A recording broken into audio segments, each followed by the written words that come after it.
بادشاہ نے بہت ہی عالیشان محل تعمیر کیا۔ جو بھی اس محل کو دیکھتا بس دیکھتا ہی رہ جاتا تھا۔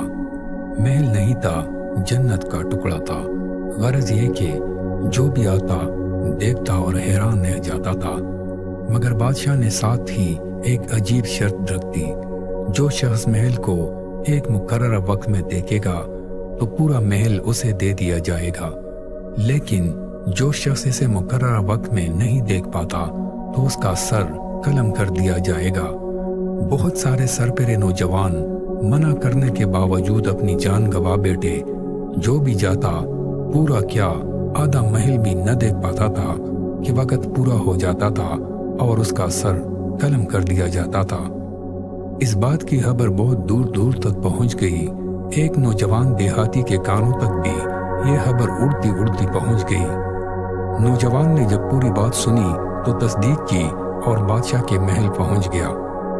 درباری وزیروں، مشیروں اور جلادوں نے بھی منع کیا، مگر وہ اپنی دن کا پکا نکلا اور اس نے اجازت لی اور دیہاتی کو ایک وقت دے دیا گیا۔ نوجوان کو محل میں پہنچا دیا گیا۔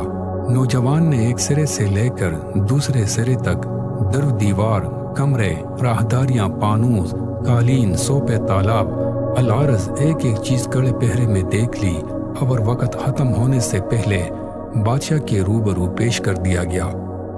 بادشاہ اور تمام درباری گویا سناٹے میں آ گئے۔ بادشاہ نے کہا، نوجوان، میں اپنی شرط پر قائم ہوں، محل اب تیرا ہے۔ مگر یہ بات سمجھ نہیں آئی کہ وقت ختم ہونے سے پہلے اتنا خوبصورت محل، جس کے باغات اور رہائش اتنے خوبصورت ہیں، تم نے ابھی پورا وقت بھی نہیں لگایا اور پورا محل بھی دیکھ لیا۔ نوجوان نے بادشاہ کی بات سن کر بھرپور کہا لگایا اور کہا، بادشاہ سلامت، مجھ سے پہلے جتنے لوگ بھی محل دیکھنے آئے سب کے سب پرلے درجے کے بے وقوف تھے، جو محل کی خوبصورتی میں کھو گئے اور اپنی جان گنواتے رہے۔ بادشاہ سلامت، محل کے صدر دروازے سے اندر داخل ہوتے ہی میں نے اپنی آنکھیں نیم وا کر لی تھی اور پورا محل آنکھیں بند کر کے دیکھ آیا۔ میں اتنا بے وقوف نہیں جو محل کی خوبصورتی میں کھو کر اپنی جان گنوا دیتا۔